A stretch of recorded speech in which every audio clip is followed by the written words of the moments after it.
everyone, welcome to my channel. My name is Alexandra, and before we get started, I do like taking a couple of seconds to thank you guys for being here with me. It means so incredibly much to have you with me. If you like this video or you like any other video that I've put out before, please consider leaving a like, a comment, or a subscribe to support this channel, and I will personally see to it that you get a video every other day, either 3 p.m. or 4 p.m. I promise you that. I will personally see to it. But without further ado, let's get into it. I am working on my favorite sim. I have been hyping her up for the last 2 videos. Her name is Necromancy Nancy. I have been thinking about her. The whole premise of me building that Victorian home was based around her. I wanted her to have her attic. I wanted her to have her cauldron. I wanted her to be a badass bitch. And now she is here. She is finally before me, and I am excited to introduce her to you. Her name is Necromancy Nancy, if you didn't catch that. You know, no pun intended, but she is royalty, really, because royalty don't get last names, or yeah, they do not get last names, and neither does she. She does not belong to a family. She graces them with her presence. I want to enunciate that for you guys. She is evil, she's gloomy, and she's a genius, which, I mean, it's pretty on par for being a necromancer. It changes you. You see some people, you see some things that definitely should be rotting in the ground by now, and it just fundamentally changes you, and that's what she's gone through. She has a scar over her eye. She has these white eyes, which you know she's definitely staring out into space. You call her name like 20 times, and she doesn't reply. And then on top of that, I don't know if you've noticed, but she has a pimp hand, right? Which is, she deserves that. Any person that can knock your ass out from the comfort of their own home by pricking a voodoo doll or bring people from the dead definitely deserve a pimp hand. She has 5 rings on 5 different fingers on her right hand. Knuckle rings, might I add.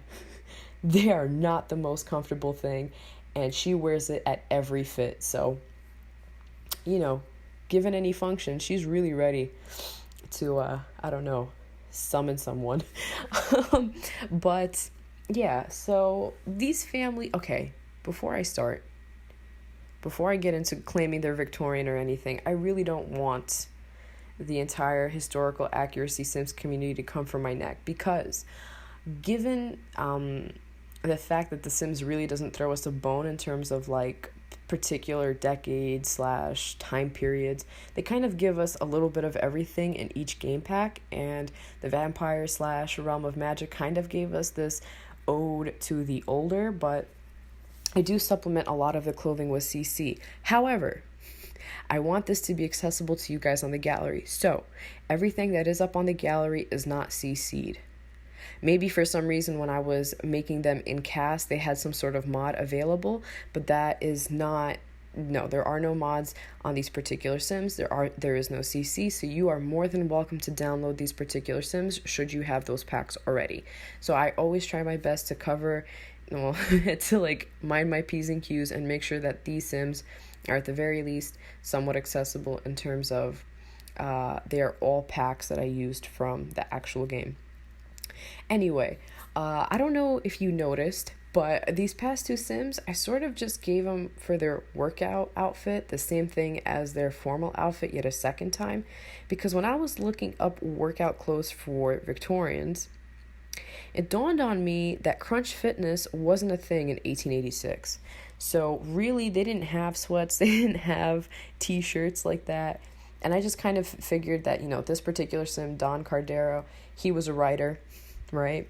And that was like his form of physical activity. And Grandma, because she's a necromancer, really doesn't bother her time with working out either. So I just gave her a second everyday outfit or formal outfit for her sleep or for her workout wear. Yes, sorry, I'm just trying to get my words out because it is 2:36 in the morning. I have officially only went 1 day with a somewhat normal sleep schedule, which is going to bed around 1 and not around 2, 3, because I got, which, thank you to my dad, I got the Greymore expansion pack to Skyrim. Boy, am I on cloud 9. If you love vampires, if you love werewolves, if you love mission-based games, that would be a game totally up your alley. I wanted to get the collector's edition because I got the Skyrim collector's edition. So it comes usually with this big statue. It comes with the map. It comes like with these like Skyrim coins. It comes with a book. describing everything from like the artwork to like a bunch of other stuff, but it was already sold out, and like we only got the game like I think 2 days after release. So I don't know, but I'm waiting up till I'm sorry. I'm waiting for Best Buy to open up so I could possibly look on getting my hands on the collector's edition, because I know that they do sell physical copies or physical collector edition packs in Best Buy. So I'm waiting until that opens up to see if I can possibly get one, because trying to get it from online was definitely a bitch. Yeah, so I am working on Violet. She is the wife of Don Cordero. She's kind of like a nice, well, no, she's a terrible human being. Oh, she's a terrible witch. She's a witch with a capital B. I was waiting for this video for that pun. She is jealous, she's a snob, and she is self-absorbed, but like I say, she's also gonna get like, because I mean, look at her. She for the traits that she has, she's not that cute, but I definitely do make her look like all that in a bag of chips with the CC. I don't. I'm sorry, guys. Yeah, it's all in the trailer. You see how they look, but here's their daughter. She's super cute. She's good. She's the only one that I think has any sort of redeeming qualities in the family. She's a cat lover and she's good, and she wants to be a Renaissance sim, so she wants to be a jack of all trades, basically. I really like her, and in my mind, because I get super emotionally attached to the storyline, I was thinking that maybe necromancy could be like one of those gifts that is passed down matrilineally. So it's not going to be passed down onto the wife of Don, because Don is the biological son of Necromancy Nancy. So that necromancy gets passed down to Elise. Boom, there we go. Okay. I did want to say that I really have this issue with the fact that they don't make more teenage-based clothing. I know that these are very specific clothes that come from specific packs, so they are meant for not only teenagers but also for adults, or not only adults but also teenagers. I don't know. I thought maybe they could do a little better with that.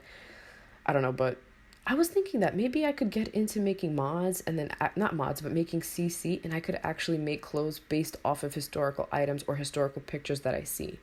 I don't know. What do you think about that, guys? Would you like more specific CC for historical clothes? Because if you are into that, I would most definitely oblige. I would love to learn that. I already have the programs. I have the Maya. I have the Photoshop. I could definitely come up something with that. I don't know. I definitely like that. And then I think, yeah, so here she is. I do give her like a really cute winter outfit that is more Victorian than not. But I do have a cat. His name is Josephus Flavius. I love him. One of the traits he actually does come with is talkative. I thought that could be like a play on words, that he does speak. And I figured that his job was to be rude and to always give you bad advice, like the grandmother found him somewhere at the mill. Anyway, we're getting super close to the end of the video. If you're here with me, I love you. I appreciate you. Can't wait to see you to the next time. All right, bye.